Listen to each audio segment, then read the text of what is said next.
Bonjour, dans cette vidéo, on va voir la poussée d'Archimède.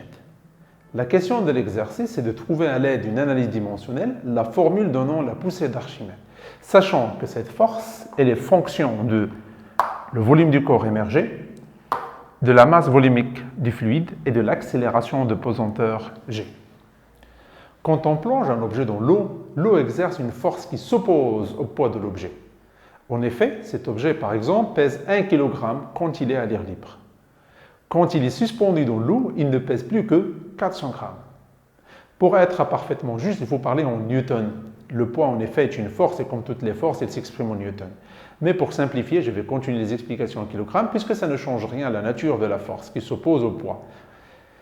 Cette force, elle s'appelle la poussée d'Archimède.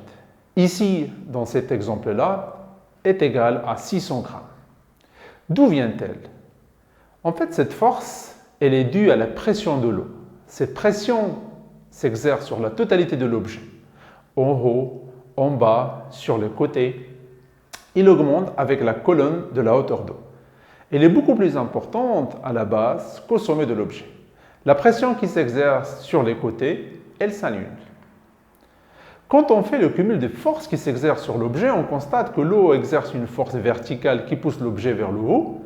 Cette force s'appelle la poussée d'Archimède. Quand un bateau est mis à l'eau, bien il subit exactement les mêmes forces. D'un côté, son poids qui l'entraîne vers le bas, et de l'autre, la poussée d'Archimède qui le pousse vers le haut. Si le poids est supérieur à la poussée d'Archimède, alors le bateau coule. En revanche, si les deux s'équilibrent, alors il flotte. Par une analyse dimensionnelle, on peut dire que la dimension de la poussée d'Archimède est égale à la dimension du V, le volume de l'objet émergé, alpha, fois la dimension de ρ, bêta, ρ c'est la masse volumique du fluide, fois la dimension de G, gamma. Il faut savoir que la seconde loi de Newton nous dit que l'accélération d'un objet est proportionnelle à la force et le coefficient de proportionnalité, c'est la masse. Donc, on sait que F est égal à M fois A. Donc, la dimension de F, c'est la dimension de la masse, kilogramme, fois la dimension de A, donc c'est mètre S moins 2. La poussée d'Archimède, c'est une force. Alors, la dimension de PA, si vous voulez, est égale kilogramme mètre S moins 2. Est égale, la dimension du volume, c'est mètre cube, le tout exposant alpha.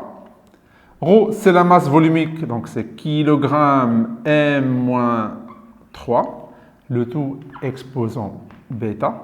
Et l'accélération de pesanteur, c'est ms-2 gamma. Vous pouvez voir ma vidéo, comment nous avons déterminé la dimension de la constante de pesanteur. Donc ici, on peut dire que c'est m3 alpha, kilogramme bêta, m-3 bêta, m gamma, S-2 gamma.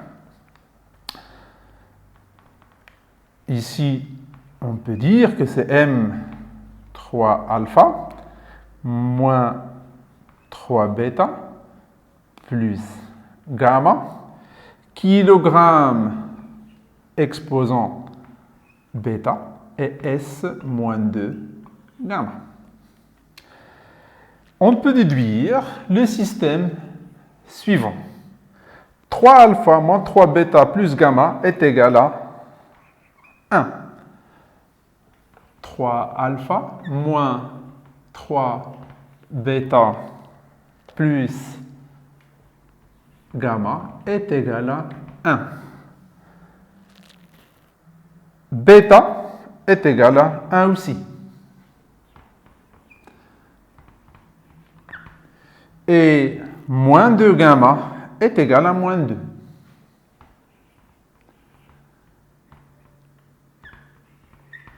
Donc, on peut résoudre ces systèmes-là et on trouvera que alpha est égal à bêta est égal à gamma est égal à 1.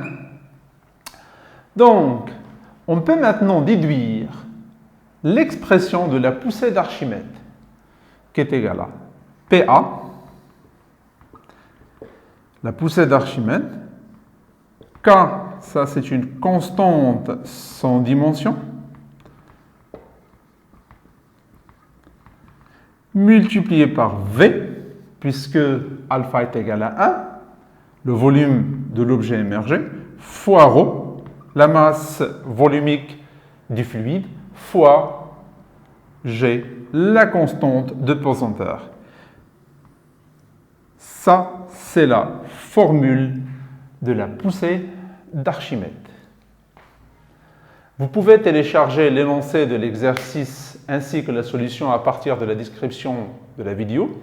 Et vous pouvez aussi consulter mon site web azmeni.ma pour plus d'exercices et plus de cours. Merci de votre attention.